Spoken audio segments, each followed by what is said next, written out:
Hello and welcome back to the Ref-Horrendumb. I am your host, Big John, with the Professor Jesse J. Let's go. Today, we're going scorched earth on several issues. We're going to talk about SummerSlam and Brock and Oba.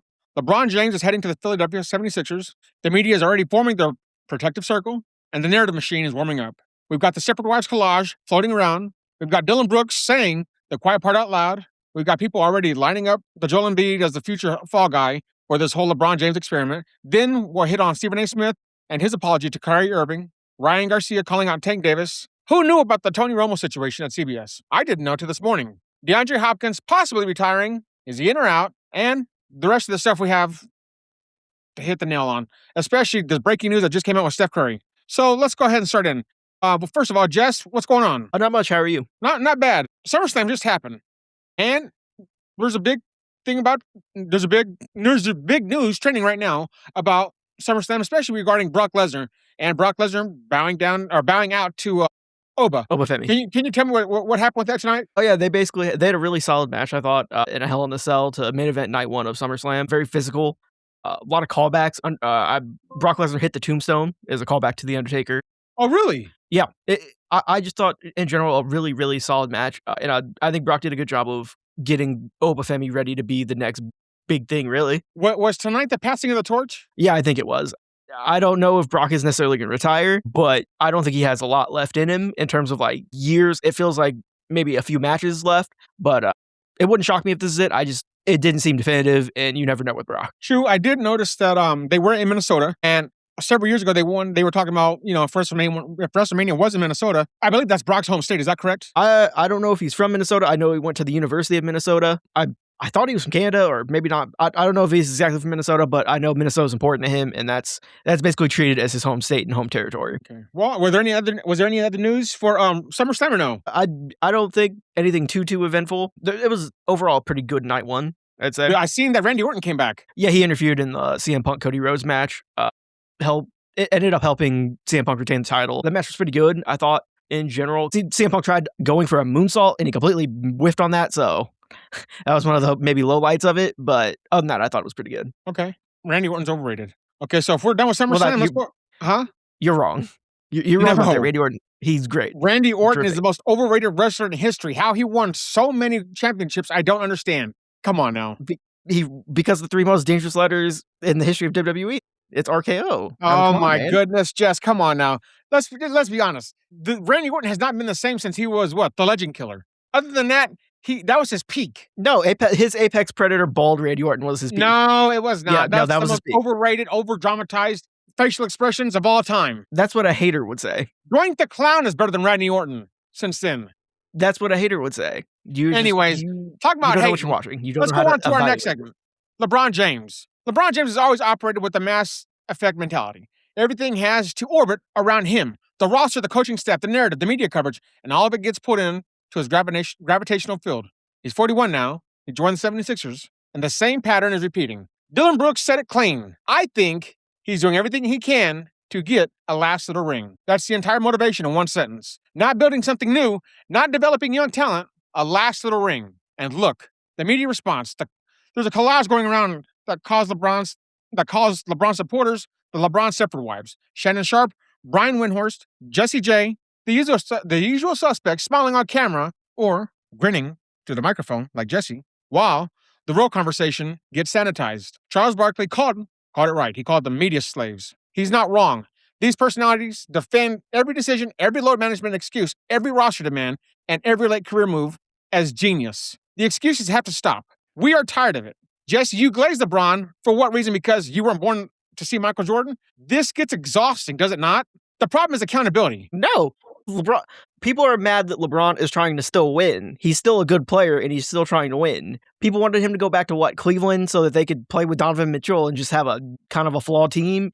I just the goal in the NBA is to win, and LeBron is trying to win. So it makes sense why he went to a team that he felt was best equipped to win. But this is the thing. You're telling me if this is a swan song, this tells me as a fan, you have to realize this takes him out of the GOAT argument. Why? Because he stops chasing rings, and it's all about chasing Jordan that he's never going to do. It's never going to happen, Jess. He's already a better player than Michael Jordan. I mean, he is.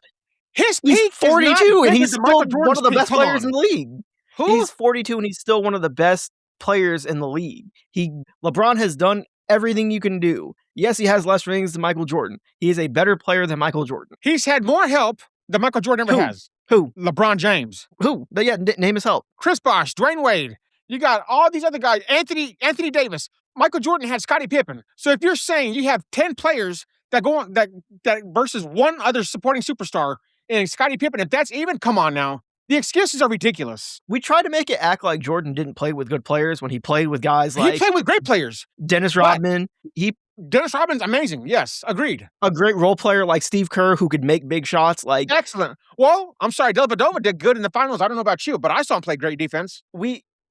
I believe he also played with Ron Harper, I think. Kyrie Irving, come on now. Yeah, but I mean, LeBron, the best player he's played with was Kyrie Irving when they won the championship. By the time Anthony Davis didn't help him win the bubble championship? Come on now. By the time he got to Dwayne Wade he'd already started to diminish as a player. Chris Bosh is a good player, but I think the reason we thought of him higher is because he was averaging 25, 26 for the Raptors, and they just absolutely sucked.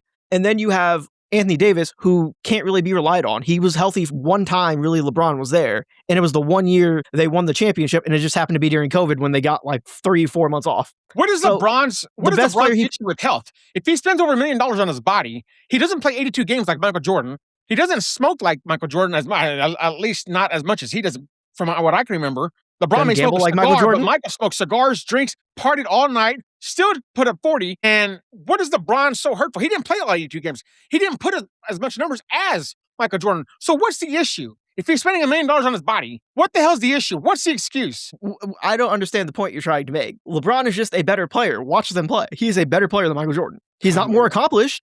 He's a better player, though. I just don't agree with that. I'm saying that. I'm sorry. You're letting the 90s nostalgia cloud your judgment. You're letting the 90s nostalgia cloud your judgment. No. I brought those things up because I have the eye test, and I have 4 of them. I brought those things up because LeBron's health, he missed, I think, they missed the playoffs one year when he, I think, hurt his ankle or hurt his knee. Then they started to blame certain things, his elbow. They started to blame other stuff. If his health was so good because he pays $1 million for it, and he doesn't play all 82 games, what's the excuse going to be this year? Is it his age? LeBron didn't really start getting hurt until his 15th year in the league, when it was, I believe that was his first year with the Lakers. That would have been, I think, 2018. That was really the first time LeBron started to get hurt. Other than that, his first 15 years of his career, hurt his ankle or hurt his knee, and he missed. No, it was his quad, I believe. He hurt his quad in 2018 with the Lakers. That was really the first time he got hurt. Other than that, LeBron was playing 75, 76, 77, 78 games a year. He was playing most of the games available to him.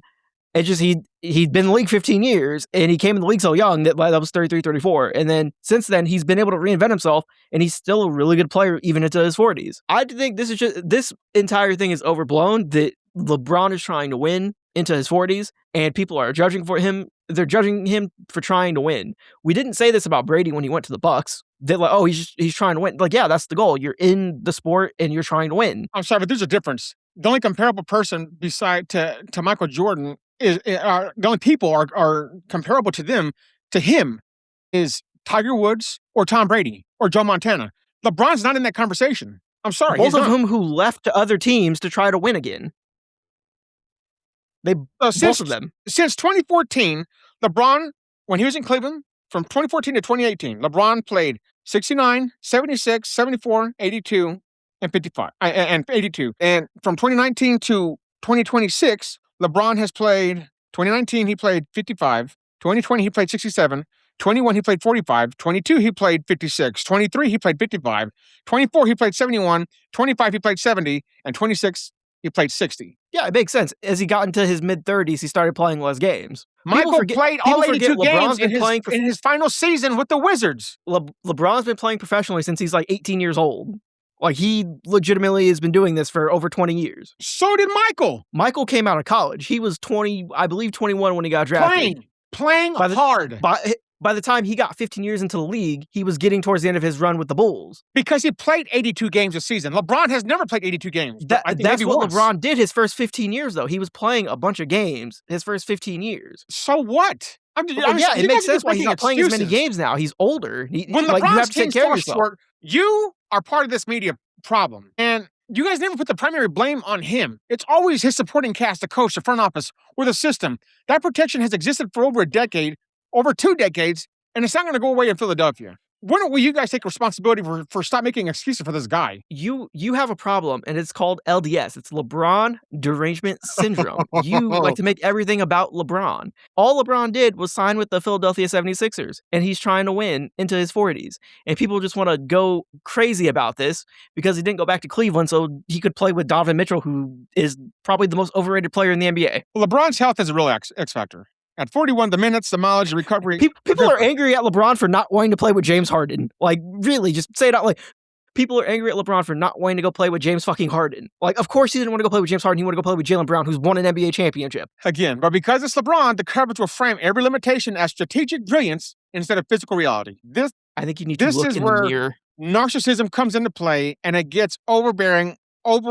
People just are over it. They say narcissists when the world has to rearrange itself first to one accuse guy people of things, who's and not I think even this is that what we're great, seeing here. And you guys just put pain over some shit. It gets annoying. It's okay. Get it out. Get it out. You know you love LeBron, and you're gonna miss LeBron when he is retired. Like, you just come out and say it. You know you're gonna miss LeBron. Okay, folks. So just watch this carefully. Just pay attention closely. Heading into March Madness, when the playoffs start heating up, the groundwork is already being laid. Joel Embiid will be the fall guy if the 76ers don't deliver a title. LeBron arrives. The expectations are sky high.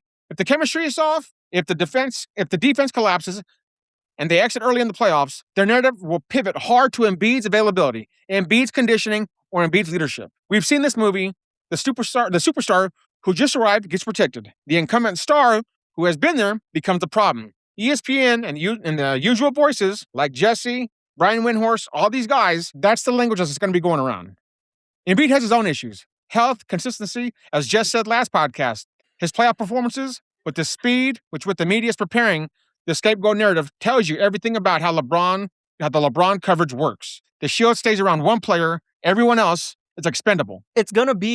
Embiid's going to be the scapegoat because he's the best player on that team and he hasn't won a ring. Jaylen Brown's not going to get blamed for it because he's already won a ring. LeBron's not going to get blamed for it because he already has won a ring. Okay, Jess, can you answer this? Next best players are Embiid and Maxey, and Embiid is a lot better than Maxey, and Embiid is the one guy who's never made a conference finals. Yeah, the pressure is going to be on him to be healthy and to win a championship with LeBron. It's not just LeBron, too. It's also Jaylen Brown and Maxey. Like, that team is really good. They should be in contention for to win a championship. Honestly, who do you think the best player on that team is? Like, seriously. It's Embiid. Is it the not best player on that team? Huh? No, Embiid's the best player on that team. But you really think so? How can you say that when his health is just completely questionable? You have to take him out of that. Because I've seen Maxey when he's had to be the best player on that team, and that team is a first, maybe second round type team. When Embiid's been there, they lost a buzzer beater to the Raptors in Kawhi Leonard the year they won the championship. And then they lost the game where Ben Simmons forgot how to play basketball and just decided that he was no longer playing basketball anymore. Their ceiling is just much higher when Embiid is the best player because he's just more dynamic. Maxey's a 6'1", 6'2", 170-pound guard. He doesn't really play a ton of defense. Embiid is a great defender. He's a great scorer. His knees are made of paper. They're made of paper. They're made of just the worst materials you could possibly be made of because he just always is getting hurt. His ligaments are just paper. So you're telling me that the Philadelphia 76ers should just be called the geriatrics at this point? Because everybody's old, everybody's health is in question. Is that what you're telling me? No, I think that's the reason why they made the trade for Jaylen Brown. Embiid is not reliable. So what do? You went out and you try to get a more reliable second player, and that guy is Jaylen Brown. Jaylen Brown is now the second best player on that team. Well, moving on real quick. You got any more to say about LeBron and the 76ers, Jess? No, I just think people are full of shit with LeBron because they love to talk about LeBron, they love to yell at LeBron, but I mean, this is what every great player does, is as long as they're good, they're going to try to win. Okay. So, moving on. Sticking with the NBA, Stephen A. Smith apologizes to Kyrie Irving for calling him selfish over the COVID vaccine refusal. Years later, after more information and testimony came out, Smith said Kyrie did nothing wrong. We did him wrong. I did him wrong. This is notable because it was one of the loudest and most sustained media attacks on an athlete's personal medical decision during that period. And mind you, I think, Jess, you could probably say that Stephen A. Smith has been criticized for going after Kyrie Irving so much over the years. Is that fair? I just don't. Stephen A. Smith is just so full of shit that anything he says, it just goes in one ear and out the other. He'll flip flop on everything. I hate this guy, I love this guy. Look at LeBron's great, but also LeBron, I say something about LeBron then confronts me, and then I cry like a little bitch because he confronted me. Whatever Stephen A. Smith says, I'm done. I don't want to hear any more from Stephen A. Smith. He just is so full of shit that his words mean nothing. Do you still watch First Take? No.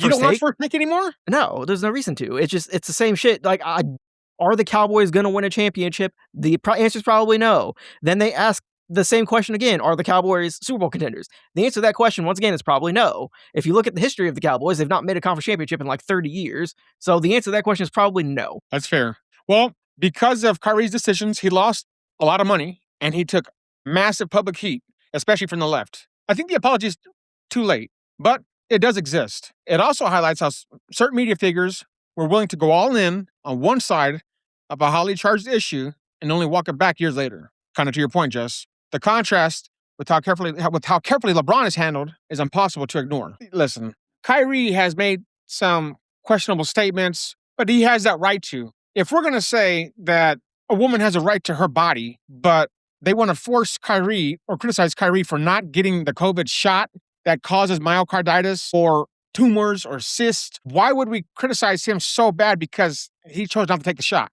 I'm just saying, it's pretty hypocritical, Jess, don't you think? I'm tired of this topic because I feel like everyone's locked into what they think and they think they're right.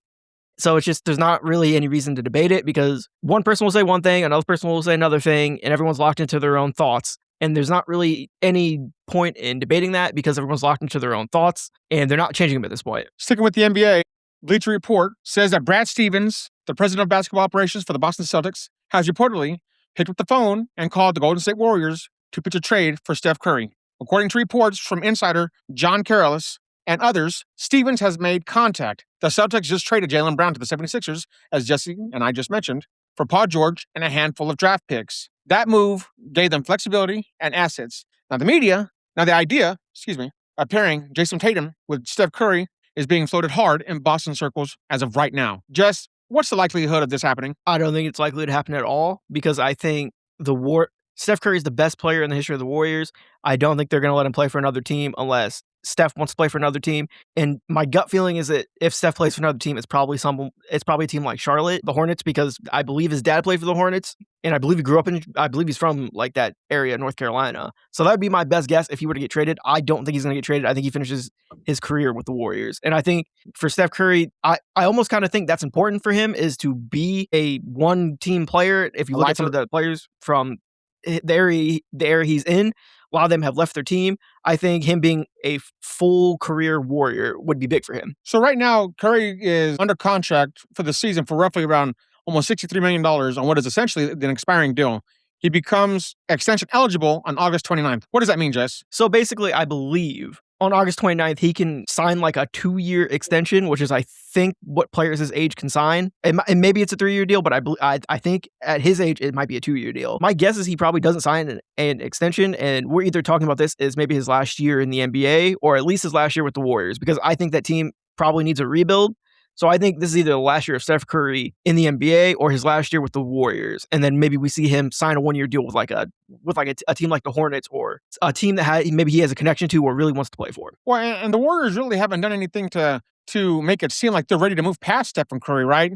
They've said that they wanted to build around him for as long as it takes. Is that fair? They just missed on their picks. They had James Wiseman, who was I believe, like the second pick in the draft, and they missed on him. He was a center. Moses Moody, who was like a wing and hasn't really hit. Jonathan Kuminga, who has been traded, and I believe he's maybe signing a deal with the Lakers. Like they missed on their picks when they were bad, and when when Klay Thompson was hurt and they got all those picks, they missed on them, and that's kind of why they are where they are now. Is their roster just decayed, and now you're stuck with Steph Curry, Draymond Green, and a bunch of just kind of average players. If the Celtics somehow pulled this off, their core would consist of Jason Tatum, Steph Curry, and Paul George. Paul George, I think, seems like a nice guy on his podcast. I still think he's one of the most overrated players in the NBA for at least 10 years. People are calling that a legit big three. I don't think that's a legit big three at all. I just don't see that. If it were to ever come to fruition with those three getting together, I just don't see Paul George as a big three. Am I wrong for saying that? Yeah, that team's not good enough with Paul George as your third best player to win a championship. You look at the Knicks, and he's gonna have to play up against OG Anunoby. He's gonna play up against Mikal Bridges, and I just don't think at his age and what he is as a player right now, he can compete with them for a 7-game series. And that's what's gonna have to happen if you want to try to win a championship with Steph Curry in Boston. So if they just got Paul George, wouldn't that mean that if they were to get Steph Curry, they would probably have to get rid of Paul George in the first place with first-round draft picks? Maybe. I don't know exactly what their trade exception is for Jaylen Brown and how that would work out. There's probably a path to do it, but it would. I don't think any path that gets them Steph Curry makes them a good enough team to win a championship.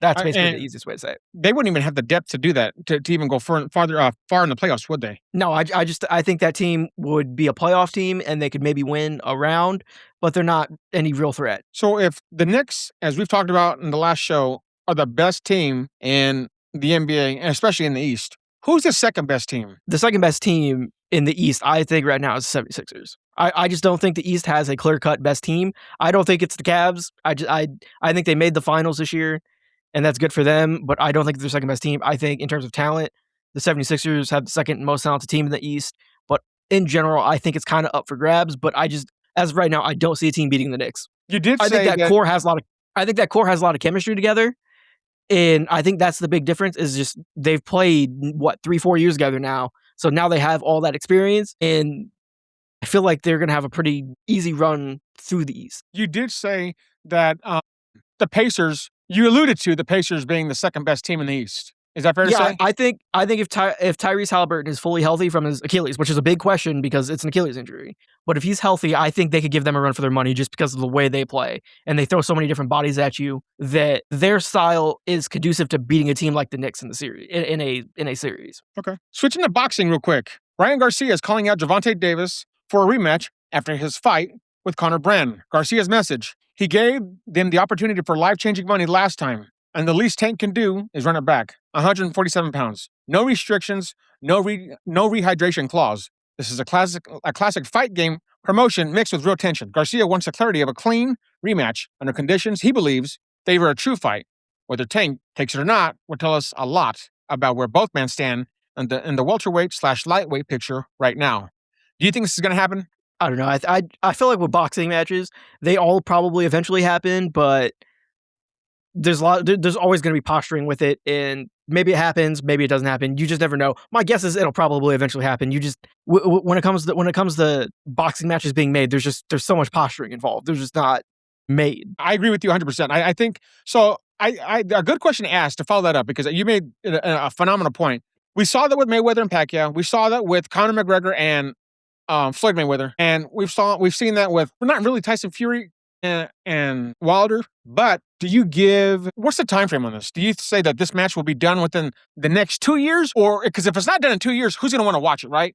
Yeah, I think. Because you made a phenomenal point. If these things don't get done quick, a lot of times in boxing, because people want to draw it out to gain money, at the end of the day, the interest is only going to peak within another year, right? So it's like, I think they have a 2-year window to do this. If it goes beyond that, it's over. Yeah, I would assume this fight happens within the next 2 years. If not, then I think you really kind of missed the mark. Which, I mean, is very possible for that to happen, because it feels like there's a bunch of fights that always happen 2 years after they should have happened. Right. Okay, moving on. We're going to the NFL. Jess, tell me what's going on with Tony Romo. I woke up this morning and I seen a whole bunch of shit this morning. Can you break that down to me? I'm completely new to this whole thing. Can you tell me what's going on with Tony Romo? So basically with Tony Romo, he got I believe it was operating while intoxicated. I think that's an OWI, right? He basically got arrested for that, and CBS has suspended him for the indefinite future. And one of the reasons I think they've done this is because they're trying to find a way to get out of his contract. Basically, since he signed that contract and they gave him, it was $20 million or something like that. They've been, I think there's been buyer's remorse there from CBS, and that they, I think, really might give JJ Watt a real chance, at least in the first part of the season, to try to win this job and at least audition for a new color commentator to pair with Jim Nantz. I really feel like Romo's kind of dipped a little bit in terms of his consistency, and sometimes he'll just say stuff that doesn't make a ton of sense, and I think CBS sees that, and I think they're trying to find a way to get out of this contract. I think this is the first step into doing it. I think JJ Watt will actually get regular season games to try to prove that he's worth it, and if not, that's when you would maybe go for like a Greg Olsen at Fox and try to bring him over and make him the the number one color guy with Jim Nantz. That'd be my So- best guess as to what would happen. So if J.J. Watt doesn't cut it, we'll know in the first probably half the season, right? I would assume so. I also am interested in seeing how long they're willing to keep Tony Romo out, because my guess is it'll be the first month of the regular season. But if it goes anything past that, I think that basically tells you they're just done with it, and they want to, as soon as they could get an out for that contract, they wanted to take that out. Well, you said that they're treating it as indefinite, so that means no timeline has been given for Romo's return, right? That's right. That's right. It could be the first month of the season, could be the first half of the season, could be the entire season. I guess it just kind of depends on if CBS is actually serious about trying to make sure he's not going to do the same stuff again, or if like they saw an out and they're going to take it. And the easiest way to do that is to suspend him indefinitely, give JJ Watt an opportunity to see if he can actually be a top color commentator for their network. And if not, maybe you bring back Romo. But I think in general, this is starting the process of them moving on from Tony Romo. Well, if Romo's out, good. I'm tired of him kissing Josh Allen's ass. And you know what? We got one more guy we need to get rid of. If that's the case, we have got to get rid of Chris Collinsworth. I can't stand him. I'm tired of hearing him. Chris Collinsworth is another guy who I think Greg Olsen could replace in the coming years. I think we will see a bidding war for Greg Olsen, because I think he's clearly one of the better color commentators for NFL games. So I think between CBS and NBC and maybe even Netflix, if they want to try to get more games, although I think Luke Kuechly, he's going to be their main color commentator, I think we're going to see a musical chairs happening as we start to see different networks pick up different games, lose rights and gain rights. I feel like this is mainly happening, though, because Tony Romo, the lack of consistency he has, and kind of the fall off he's had from his first couple seasons, I think it has really shook CBS, and it's one of the reasons why I think they're trying to move off of him. I think it's because of mainly fan criticism of Romo. He's a glazer to the fullest extent, right? I mean, that's what fans don't like. I think that's one of the issues with him. The issue with Romo is that at times his work is inconsistent, and then he's at times a super glazer, and that's the one thing fans don't like, is if you're glazing dudes. I think they're less outraged by it if your work is consistent, but if your work's not consistent and they're annoyed by your commentary, that's when I think you're going to see people start to turn on commentators. That's what's happening with Romo, and I think CBS sees that's what's happening. His work has clearly dropped off, and I think they're going to try to get out of this contract. Okay, and moving away from Tony Romo to another broadcaster who's not in the booth right now, and that's Mark Sanchez. His trial was moved from July 13th of last month to September 8th of next month. Right now, he's facing a level 5 felony count of battery resulting in serious bodily injury and 3 misdemeanor counts: battery resulting in injury, public intoxication, and unlawful entry of a vehicle, carrying up to 6 years in prison if convicted. How come we haven't heard more of this, Jess? Because, I mean, it was big news when it happened, but it's been completely silent ever since. I just think it's because Fox was pretty quick in getting rid of him, and I believe they replaced him with Drew Brees. And Mark Sanchez was fine. I thought he was fine doing games, but it wasn't like they were losing out on. It wasn't going to be such a big change that it's going from, like, you're going from Mark Sanchez to Drew Brees. It's not like going from Tony Romo to JJ Watt, where that's a pretty big change into how the commentary is being delivered, as opposed to you're going from one quarterback to another quarterback. And in this case, Drew Brees is a lot better than Mark Sanchez, and Mark Sanchez was just kind of an average quarterback, and he was just kind of an okay commentator. So you're going from an okay commentator to Drew Brees, who's only done it a little bit, but I think he's okay. Well, he was involved in that late night dispute last year in October outside an Indianapolis hotel with a 69-year-old truck driver whose name was Perry Toll. Security reports state Sanchez was the aggressor, leading Toll to use pepper spray and a knife in self-defense. Sanchez spent a week hospitalized in critical condition before being booked in jail. Toll filed a separate civil lawsuit against Sanchez and Fox Sports. So that's going to be interesting to see how that unfolds as well. And one of the last things we have for the NFL is DeAndre Hopkins retires from the NFL after 13 seasons. He attended the Patriots camp exploring coaching/scouting and has now been hired by Georgia Tech as an offensive assistant under Brent Key. He's keeping the door slightly open for a possible return, but the move to college signals the playing career is effectively over. Jess, will we miss DeAndre Hopkins? He played for the Chiefs. Yeah, DeAndre Hopkins was a really good player, probably a Hall of Famer. Now, to bring it to a team like the Chiefs, I actually do think there's a chance as we get later in the year they might call him because he's at least played in the offense before. And if you look at the Chiefs' depth chart, they don't have a ton of depth at receiver, and DeAndre Hopkins is a guy who can run that back shoulder comeback, and that may be all he can run at this point, but that's at least more than what maybe some of the other guys on their team can do. So I would think with DeAndre Hopkins, he probably will get a call. It's just a matter of whether he wants to come back and play or not. And I think one of the reasons he was so quick into taking a assistant's job is to stay around football and just to stay in shape and to be around the game. So I think there's a pretty good chance some team calls him. It's just a matter of whether he's going to want to play in the middle of the season or not. That should be interesting. You've harped on the Chiefs depth chart not having that much depth at receiver. So I mean, I want Tyreek Hill back. You said they might do that late in the season, but how late can it get before you get DeAndre Hopkins and Tyreek? So, and that's not going to cost the Chiefs a lot of money, right? Tyreek would probably cost you a little bit more, but at this point, if he's having the issues with his knee he's having, neither of them are probably going to be too expensive. I think in general, though, I think DeAndre Hopkins I would look for the middle of the season. Maybe he comes in for about a month to try to sign with the practice squad and prepare, try to get in shape. I kind of do get the feeling he's going to try to sign in the middle of the season with the team, just because I think if you look around the NFL and you look at some of the teams that could be good in the AFC, they do need a veteran receiver type presence. And Hopkins, I think, is limited in what he could do at this point, but he can run that back shoulder stuff and make contested catches. I do think that's an important skill set to have, especially if you're going to be playing playoff games late in the season. Speaking about retirement, and you mentioned the Hall of Fame, that leaves the last segment for the NFL. There are players going into the NFL Hall of Fame coming up short, Jess. Is that correct? Who are they? Yeah, it's going to be Drew Brees, Roger Craig, Larry Fitzgerald, Luke Kuechly, and Adam Vinatieri. That's the 5-person Hall of Fame class for 2026. It's a hell of a class. Yeah, I mean, you have maybe the greatest kicker of all time, a great quarterback in Drew Brees, a great receiver in Larry Fitzgerald. Luke Kuechly also just tremendous linebacker. Really, I think you could argue he's probably the best linebacker in the last 15 years in terms of just his ability to see things happen. I think this is a pretty good Hall of Fame class. I think they got this right. I think they did too. I don't really have any criticisms for it either. I think they did a really good job. And I mean, you figure for Larry Fitzgerald, who's been a stand-up guy his entire career, even before he got into football, he was on the the NFL sidelines as a ball boy. I believe he was a ball boy with the Vikings. Yes. Yeah, that's great. I mean, his love for football has been there. He's been a good person in and off the field. You couldn't, and Drew Brees, the same thing. You can't ask for a better Hall of Fame class. Seriously. I don't think there's any controversy around any of these guys besides Vinatieri, who's played for the Patriots, and the Patriots are the ones who got the criticisms because, they allegedly cheated. So, yeah, rounding this out, can you believe it's been 30 years yesterday that Kurt Angle won a gold medal, Jess, with a broken freaking neck? Yeah, I saw that pop up on my timeline. I thought that makes you nostalgic.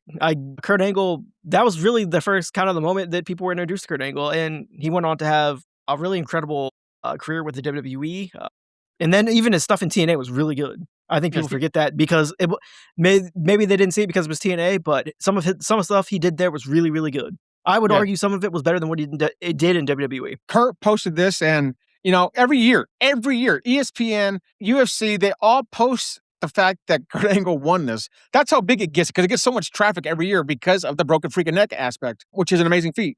And it says, this journey has taught me, Kurt says, this journey has taught me that discipline beats excuses every time. All you need is a dream, and anything is possible. I didn't just represent my hometown and my college. I proudly wore the colors of the USA on my heart, driven by blood, sweat, tears, and even a broken neck.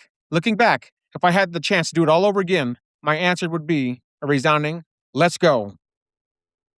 Here's to every athlete dreaming big, never give up, keep pushing, and make your dreams a reality. Happy 30 years of gold. It's a beautiful tweet from Kurt Angle. Yeah, no, definitely. He's definitely every time you get around this time of year, that always is going to come up because it's such a memorable thing he did. It's also been 11 years yesterday since Roddy Piper died. I miss the Hot Rod. He was fiery. I like seeing him. His segments were always good. They were always entertaining. Bully Ray posted that yesterday with him and Roddy Piper. So rest in peace, Hot Rod. You are a great one. What else we got left, Jess? Well, I think we could talk about the Royals a little bit, and we could talk about the Trailblazers and what's happening with them in the NBA. Let's start with Royals. They traded Lane Thomas and Bailey Falter. Lane Thomas was kind of a guy who they were platooning in the outfield. Bailey Falter was a pitcher who started with the big league club. They then released him. He ended up back with their minor league team. They got back to pitching prospects from the Braves. Nothing too crazy. Just they needed pitching, and they needed guys that could pitch in the big leagues right now. So that's one of the reasons they did it, is just they're running out of pitchers, and they needed to get back guys that were at least close to being major league ready. You have the Trailblazers in the NBA, and it looks like the Trailblazers could be in for a battle with the city of Portland and could potentially be a team that relocates. Kansas City. It's going to be interesting to see if the Trailblazers were to move, which I'm not convinced is going to happen. I think there's a pretty good chance they stay in Portland. But if they were to relocate, I don't expect it to be Seattle, and I don't expect it to be Vegas, because I believe those will be the 2 expansion cities, and I believe the NBA really wants the money from having an expansion team in Seattle and Vegas. So you start to look around other cities where an NBA team could be possible, maybe Vancouver, but I don't think they would be looking to pay to have the Trailblazers relocate there. Same thing with San Diego. Austin, Texas is blocked by the San Antonio Spurs. And then there was another location floated around, I don't remember, but then that's when you really start to get to Kansas City, St. Louis, a Louisville, maybe a Pittsburgh. And if that were to happen, I do think there's at least a chance. I do think it'll probably take a heavily renovated arena or probably a brand new arena, and definitely you're going to have to pay for them, or you're going to have to pay for a new team facility. If the Trailblazers were to come to Kansas City, I mean, the T-Mobile Center, which was formerly the Sprint Center in Kansas City, is over 20 years old now. Would we have to build a new arena for them? I think you either need to put a heavy renovation in the T-Mobile Center, or you just need to outright build a new arena. In the same location or what? That would be interesting, because I think there's different places you could probably put it downtown, but I mean, I think the easiest thing is just to try to rebuild it exactly where it is, or you put a really big, heavy renovation into it. Yeah, that's a question nobody talks about, especially in this city. Where would you put the new arena if we were supposed to get an NBA team? I also, just to throw this in there, I also don't think it's impossible that if we were to get an NBA team, that Kansas makes a bid for it and the Hunts make a play to try to get an NBA team into whatever they're building out by the Legends. Interesting. Don't say that. I'm tired of fucking Kansas, Jess. You can't be saying, I can't even drop the F-bomb on my podcast anymore. But the only reason I say that is that the Chiefs haven't really released a specific location in Kansas where the stadium's supposed to go. There's like a couple different places that are in the same general area by the racetrack that has been proposed for the locations of the stadium. But I do think there's enough land out there that if they wanted to try to work with another team and get another event space and another attraction into that, whatever they're building, whatever entertainment district they're going to build, I do think that's possible. I think it's probably a long shot, but it's not something I would discount. It would make a lot of sense, actually. Interesting take, and that's valid. Anything else? I feel like that about wraps it up. Well, that's the show, folks. Jesse gave us final words. This has been the Ref-Horrendumb. I'm your host, Big John, with the Professor Jesse J. Peace out.